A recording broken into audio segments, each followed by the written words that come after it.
We got a lot to talk about today. We were off last week, so I want to get some thoughts from Geoff Mosher from a bunch of the stuff that had happened between now and last week when the Eagles made a couple of moves, and we'll talk about that now with Geoff Mosher from the Inside the Birds podcast here on another edition of Football at 4 on the Sports Bash. Mosher, what's up, man? Playing hurt today, I understand. Yeah, a little under the weather, so forgive me if you hear a little coughing and some stuffiness on the other side here. Yeah, you sound good. All right, man. Let's get a bunch of stuff kind of happened over the last couple of days here, and we were not on the air Thursday or Friday for Football at 4, so let's get a couple takes from you. Number one, let's start with them signing Azeez Ojulari away from the Giants. You know, last week, I said there's one guy that I think that they could go after, and he was the guy. So when they signed him, I was pretty pumped. I thought this is a great fit here. But I want to get your take because I don't think you had a chance on our show to really talk about Ojulari. I was not all that excited about Josh O'Shea, but I think the two of them together actually might work a little bit, would be an interesting tandem here. And I want to see how you think Ojulari fits in with this signing. Yeah, I like the signing. We did a podcast series, Adam and I did on Inside the Birds about 2 weeks ago, where we looked at what the Eagles' holes were going to be because we knew about the free agents who were going to lose, and then how they could fill those holes. And Ojulari was a guy that I felt exactly what happened. Sort of, we'd have to see how the market went for him because he's a very talented guy. In fact, Sam Finkel, who does analytics stuff for us, and you should really check out his work.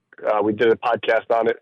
And then also on InsideTheBirds.com, there's data there. Ojulari averages about a half a sack per game, but he doesn't stay healthy. He's more of a designated pass rusher than a guy who's going to play 60, 70%, three-down edge like Josh Sweat was. But he has a monstrous wingspan, Mike. I mean, this is a guy who can scratch his knees without bending down very much, and that really helps him. Yeah, I mean, he's got really good bend. He's a good athlete. Comes out of Georgia, of course, and has really good traits. He just has to stay healthy, which, at times he has, at times he hasn't. I still don't think even if he stays healthy, he's a great three-down guy, but he gives you some juice in the pass rush. I mean, your main guys will be Nolan Smith. You'd like to see J.L.X. Hunt take a step up. And, can Josh Uche make the team?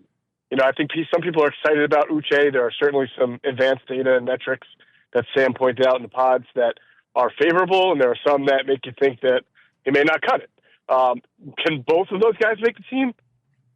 Yes, we'll have to see. It sort of also depends on what the Eagles do at that position in the draft and trade market, if at all, before the start of the season. But they'll both have the opportunity, but we can't put the cart before the horse. Clearly, the contract for Ojulari suggests that he's got a better shot to make the team, and I like it in the right role. Well, let me, for the listeners out there, they lose Josh Sweat. Is Ojulari, Josh O'Shea, do they replace him? No. Or are they, how do you see what's left on the roster now? If they don't do anything in the draft and they don't sign anybody, what does that kind of Josh Sweat spot look like? Well, I mean, like I said, I think J.L.X. Hunt is a guy that, when they drafted him in the third round out of Houston Christian, who was a converted safety from Cornell, he just tested so through the roof. It's funny because he wears 58. A lot of people say, it reminds me of Trent Cole. I love Trent Cole. Trent Cole was the king of the second effort, hustle, give you all sorts of problems, hand fight you until he got that sack.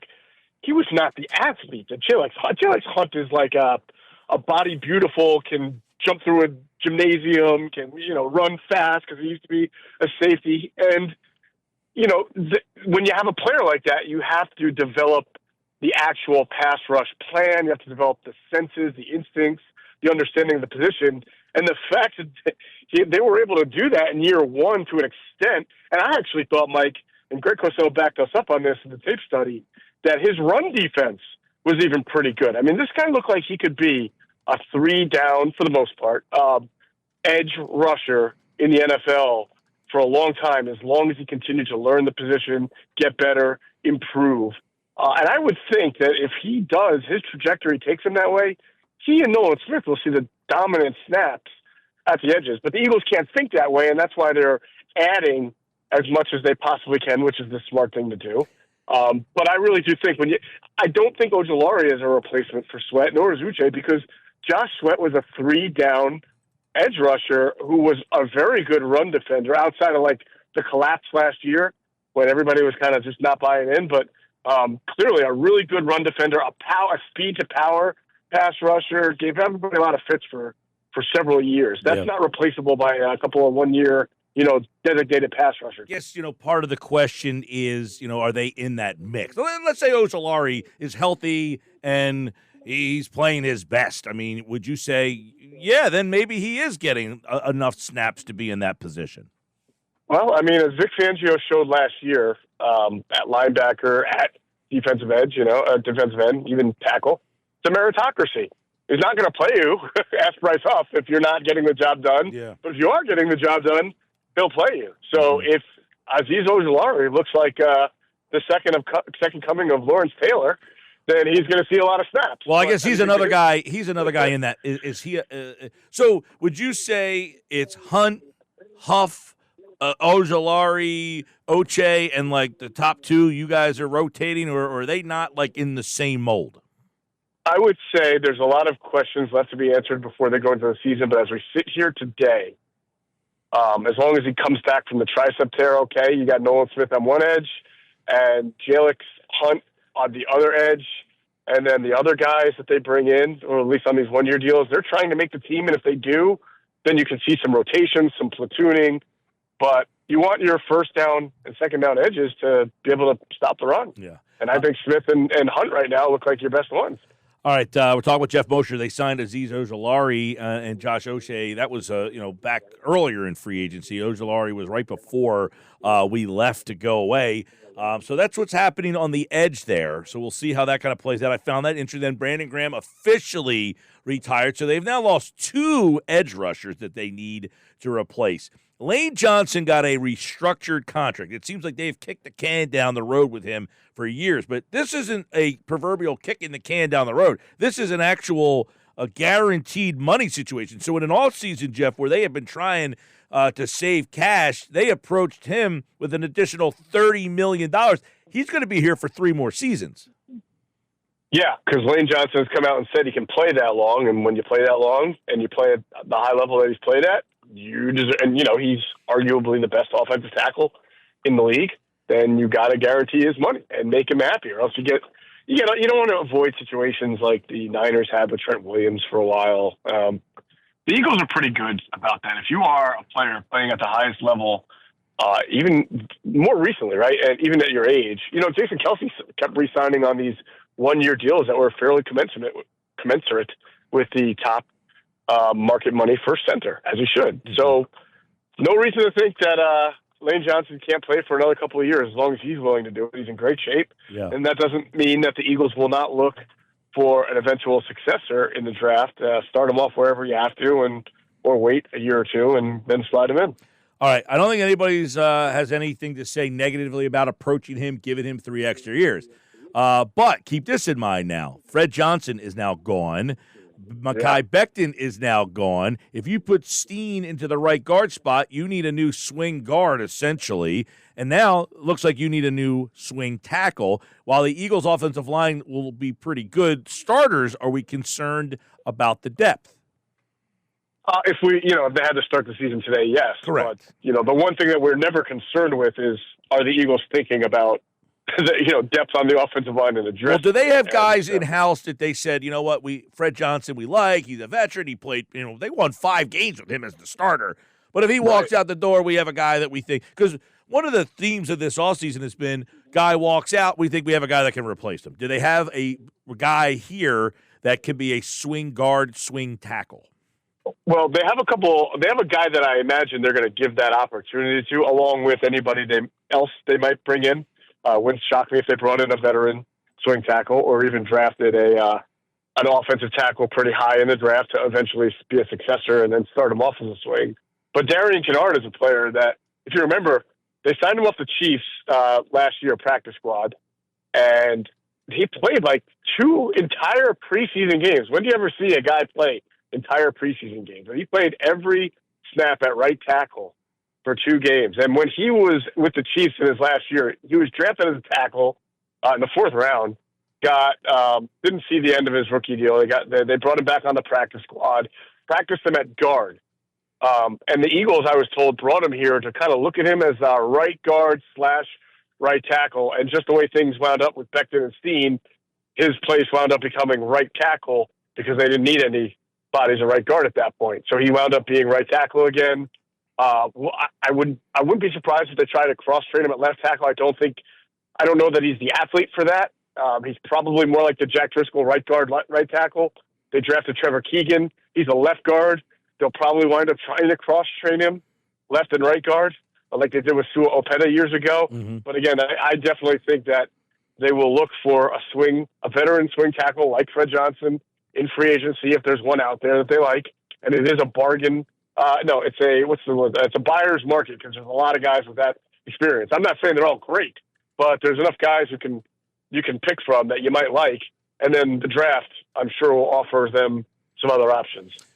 Geoff Mosher from the Inside the Birds podcast is here. A lot of stuff kind of happened last week with the Eagles. So we start off with Azeez Ojulari. He signed late in the week. Lane Johnson got an extension, and then Brandon Graham retired. Then Fred Johnson left, and then Avonte Maddox over the weekend, I guess maybe it was Friday, sometime on Friday afternoon, I guess, he signs with Detroit. Not a huge loss, but now you've lost Slay and Maddox, so that's two parts of that secondary. Now, Maddox did not have a big role last year. He essentially got usurped by Cooper DeJean. But I guess you need some depth at that position now, depending on what they do with Cooper, I guess.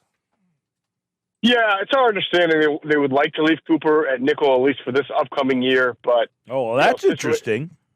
Yeah, I mean, he played so well there. And remember, he's a big part of their sim pressure package at times where you're blitzing him from the slot and then you're dropping a guy. But again, they don't have right now, other than Adoree Jackson, right, who is on a one-year previous deal, a real legit definite number one outside corner opposite Quinyon Mitchell, or I should just say a left cornerback, not number one, but a corner outside Quinyon Mitchell. So we have to see what they do in the rest of free agency in the draft. I feel like I sound like a broken record with that. They don't have 35 draft picks, I'm aware. But again, it could be a corner pretty early, and it could be someone who can compete for that outside job to be able to keep DeJean in the slot. And if not, they have the optionality to be able to move Cooper outside. You can understand why they want to keep him there. He played so well. And again, there's things you can do as a nickel as far as being part of the blitz package, the sim pressure package. That's harder to do when you're an outside corner. But I always say, coaches always tell me, you're only as good as whatever options there are available. Yeah. So if they don't have any, of course they have Kelee Ringo. I shouldn't neglect to mention it. I said they don't have options. Obviously right now the job would be a competition between Ringo and Adoree Jackson. And if one of those guys really seizes the job, that enables them to keep Cooper in the nickel slot. All right, last one for Geoff. I know you're a little under the weather today. I wrote these right now. And it could change and could be strengthened. But right now, I think the biggest battles would be right guard, obviously, that edge rushing spot. And you seem to think Hunt would be in the lead there. Outside corner, safety, third defensive tackle, and if you want to throw backup quarterback into the mix. They seem to be the biggest stories as we get ready for the draft. Of things that they probably need to figure out, and then, of course, the next step after that. But as this roster, this depth chart stands now, right guard, edge rush, outside corner, safety, and then who's that guy who replaces Milton Williams? Right. I thought you said, did you say backup quarterback or cornerback? Quarter behind, I guess Tanner McKee's probably going to win that job. That's Tanner McKee's job, right, unless he falls on his face or something like that. But that's why they made that move. Right, exactly. So, if Dorian Thompson-Robinson comes in and starts to sling it all over, and, he can move a little bit, and then Tanner McKee looks like, he was a one-year type of wonder, and then people are going to, how people get, right? Sure. Well, that's where I equate it to the fall on the face thing. So Tanner McKee's job to lose by far. Okay, so I bring that up because I would imagine on draft day, and we'll start talking more about the draft as we turn the calendar to April here, but you're probably going to have to it's positions that I think you probably would say wide receiver would probably be something they look at. You're a little lacking depth at that spot. The tight end thing with Goddard, we still have to figure out. I would imagine offensive line will have a couple of spots. And then I would guess defensive tackle would be another spot you're looking at.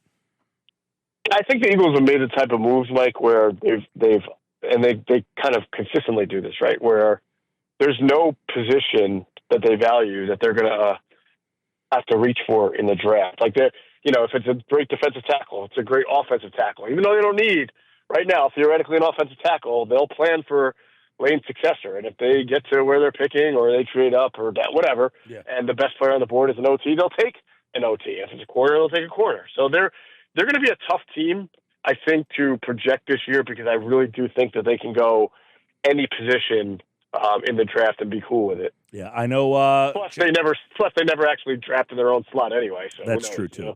And they got 4 5th-round picks. You a trade is a brewing, you would think. Don't forget, check out the Inside the Birds podcast on all podcasting platforms. Andrew DeCecco's got his mock draft up for the Eagles over at InsideTheBirds.com. And tomorrow, Adam Kaplan joins us here as we get ready for that second and third wave of free agency. The Eagles still have a couple holes. We just talked about that they need to fill, but that's a catch-up on all they did late in the week last week with Geoff Mosher from the Inside the Birds podcast. All right, Mosher, feel better, buddy.